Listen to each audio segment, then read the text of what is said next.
Hello and welcome to today's video. So I haven't posted anything in a long time just because, I haven't had much free time. Big chunk of the free time got used up when we went on a vacation / fifth wedding anniversary. We flew out to Seattle, Washington, hung out with one of my friends from college and his family, and then we boarded a cruise ship, went to, I think it was Ketchikan, Juneau, and then Skagway, and on the way back to Victoria, British Columbia, in Canada, and then back to Seattle. And my brother drove up from he's down in Portland. Hadn't seen him in 3 years, and hung out with him for a day before we flew back. And so yeah, it was pretty busy. Alaska's beautiful. If you haven't been there, weather was perfect the entire time. Like everybody was commenting saying, "You guys, this is amazing. It's raining and it's horrible." It was nice and sunny the entire time. Beautiful. Seattle, it didn't rain in Seattle. It didn't rain anywhere we went. Definitely would go on a cruise again. It was me and my wife's first time ever being on a cruise. And yeah, it was nice. Cruising is the way to go. My wife did get a little seasick. So she's probably on the fence on never doing a cruise again, but I would definitely do it. It's pretty nice. Everybody's really nice. They take care of everything for you. You don't have to worry about anything. But yeah, it's pretty cool. I've got some videos and stuff that I took, but I don't know if I post them, because people are like, "Oh, this isn't electronics. This isn't you working on your car," and things like that. So it's usually the comments that I get. But anyways, if people want to see Alaska videos, I might edit them and post them. It's kind of cool. We saw some glaciers and dog sledding, and it was just all kinds of cool stuff. Alaska's a cool place. Yeah, it's really nice. But anyways, actually, this is what you came to see. This power controller, and the layout's pretty much done. I might come in and tweak some things. Might add some labels to the connectors and stuff, because right now I just realized I didn't put any on there. I labeled some things like A and B and then the ground connection here, but that's it. After this video will be the time-lapse. Well, after this live portion of the video will be time-lapse of me actually doing it from start to finish, because people actually said they wanted to see that. So I actually did a screen capture, 1 frame per second. It's been processed. It's sitting over here, so when we're done with this video, I'll just insert it up here, and then while it's building that, I will be working on the Pack Sniffer 2, because it really is close to being done. I just have this little chunk here to hook up, and looks like there's a couple other lines. But then we'll have that done too, and I'll just send both off simultaneously to get them, the boards made, and order all the parts, and so I can save on shipping on parts, just one order, get everything together, and go ahead and build them up. So there'll be future videos of those being built up. So here's the back side here. You can see there's a lot of stuff going on. I got the microcontroller on there. All these are the isolators through here, the optical isolators, transformers, and photovoltaic couplers, linear photovoltaic couplers for the analog voltage sense. It's all isolated. You can see the little line is the isolation line, so high voltage and then low voltage 12 volt side. Go back to the top here. This connector on the right goes to the contactor. This is the here, I can zoom in. This goes to the contactor. That's why they need labels, because I don't have labels right now. This is the one that has CAN bus and ground and 12 volts on it. Main power supply is this chunk in here. This guy is for the analog sense and voltage reference for the current sensor. And then this is kind of like a expansion connector for, the other stuff that people will request that I don't have, but allows you to do, puts out 5 volts, and it's got ground, and it's got your I2C and an interrupt line, or this could be SPI, because I can remap it to whatever I want. So it could be a UART, whatever. I always throw one of those on there just for convenience.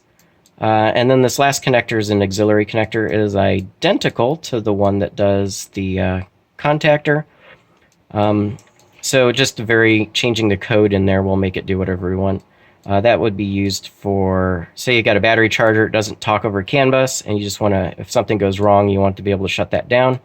This could send a command over to it to open the AC relay to disable the battery charger. Or same with, we've got like a, say a motor controller and you want to go into limp home mode when the voltage gets really low, you could do that. This could control that as well, because the BMS doesn't have any outputs to do that. It's just reading the actual batteries and the cells and stuff. And this guy's actually paying attention to that and acts upon, you know, that kind of stuff to say, hey, something's wrong. We need to go shut it down. This is acting kind of like the VCU in the Nissan Leaf, except just for the power section. Up here's the two IGBTs that run the pre-charge resistor, which is this giant thing here. And then this is the voltage sense for both sides. And of course, this is the common, this goes off to the ground of the battery pack, so we can measure across the A side and the B side with respect to ground. And yeah, that's it. It's funny, I'm moving this into the center of the cell phone screen instead of moving the cell phone. We go in 3D mode here. You can kind of see I got a nice purple board for OSH Park because I didn't change the settings. The last board I did was purple, so this one's still purple. But yeah, you can kind of see what it looks like in 3D here and how it bolts on. There'd be a bolt on top of the these little guys. Put a little holes in there that's supposed to be stiffens it up a bit for heat transfer over here on the IGBTs. And yeah, it doesn't look too bad. Came out okay. I think I can do this here. I can kind of see underneath here. Actually, you know what I should do here, hold on. We'll go ahead and turn off the contactor so we can flip it around here. Let's see.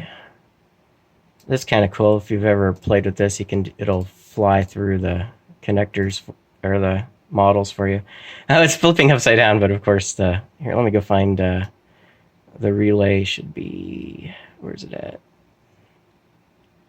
Oh, I just saw it. Okay, here we go. We'll go turn this model. We'll hide it. There you go. Now we can do exactly what we just did and just randomly click a part that's on the back here. It'll flip over. But here you go.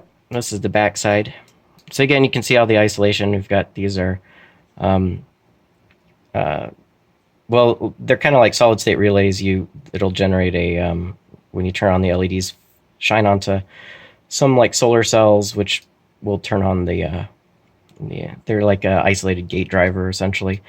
So we got one on each side to run these guys. They're not very quick switching, but we don't need them to be. They just need to turn on, pre-charge, and then we turn the big contactor on anyway, and then they turn off and it gets bypassed.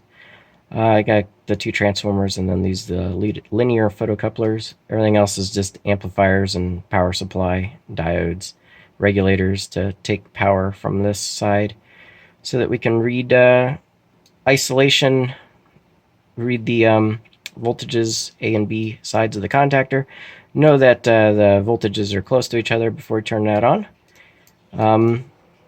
What else do we got here? Everything else is this I/O, and then this is a power supply with its heat sink for the linear regulator that runs the current sensor power supply, because that's adjustable. You can change the resistors there to get the different voltages. So if you're running a 5 volt or 9 volt or 8 volt, whatever, because they'll be, and it comes back ratio metric, expecting 0 to 5 volts, or expect 0 to 5 volts with 2.5 volts being 0 amps.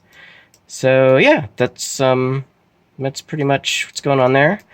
Copyright 2017 electronics. And I put a paw print in. Oh yeah, I put one in there, right there. So I think that looks pretty good. I'll go ahead and flip that back around. But yeah, came out pretty good. Took about, I want to say about 25 hours to do the layout, place everything.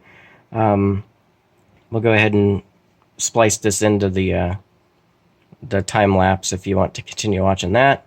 But here's the Pack Sniffer 2. It's pretty close to being done as well. And let's see if we can rotate this around. So this one's got a blue circuit board still. Or maybe that shows up purple on the phone. But it's blue on the screen. But yeah, same thing. It's not done. I haven't done the not done with the layout. Then I got to do the back annotation, silk screen, and copper pores for the heat sinks. Then once that's done, go ahead and ship those files off too. Generate the Gerbers on both of them, and package them up and send them over to OSH Park and get some boards made. I'll actually be finishing this layout while that's rendering on my computer, on my laptop. So, yeah. so that's why I was recording this, so I can have that going in the background while I am still finishing the layout on this. So anyways, thanks for watching. Bye. Next should be the time lapse of the layout, because people wanted to see that. All right, thanks. Bye.